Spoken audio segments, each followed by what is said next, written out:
బోడిగుండ ఆయన తలగడగా పోతే వడగండ్ల వాన గురిసి నెత్తంతా బొరుసులు వచ్చినాయట. ఆ అట్లున్నది పాకిస్తాన్ వాళ్ళ పరిస్థితి.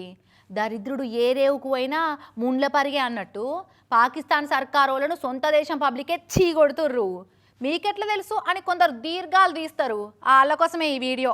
బాహుబలి సినిమాలు కదా, మహేంద్ర బాహుబలి కాలకేయులతోటి యుద్ధంలా నాతోటి వచ్చేదేవలు, నాతోటి సచ్చేదేవలు, ఈ మరణాన్ని దాటి నాతో బతికేదేవలు అని ప్రభాస్ అన్న డైలాగ్ కొట్టినట్టే ఇస్లామాబాద్లో ఉన్న ఒక మసీదులుండే మౌలానా అక్కడున్న పబ్లిక్ను మనకు హిందుస్థాన్కు యుద్ధం వస్తే మీరంతా పాకిస్తాన్ ఎంబడి నిలబడతారా, అయితే చేతులు ఎత్తుర్రి అని అడిగిండు. అంతే ఇక ఒక్కలంటే ఒక్కరు చేతులు ఎత్తుతే ఒట్టు చూసిరా. పాపం మౌలానా సాబుకి ఇజ్జతు పోయినంత పని అయిపోయింది. దినాం చచ్చేటోనికి ఏడ్చేదేవలు, నిత్యం దరిద్రంలో ఉండేటోనికి వెనకపోంటి ఉండేదేవలు అన్నట్టు అక్కడి పబ్లిక్ కూడా చాలా క్లారిటీ ఉన్నట్టున్నది.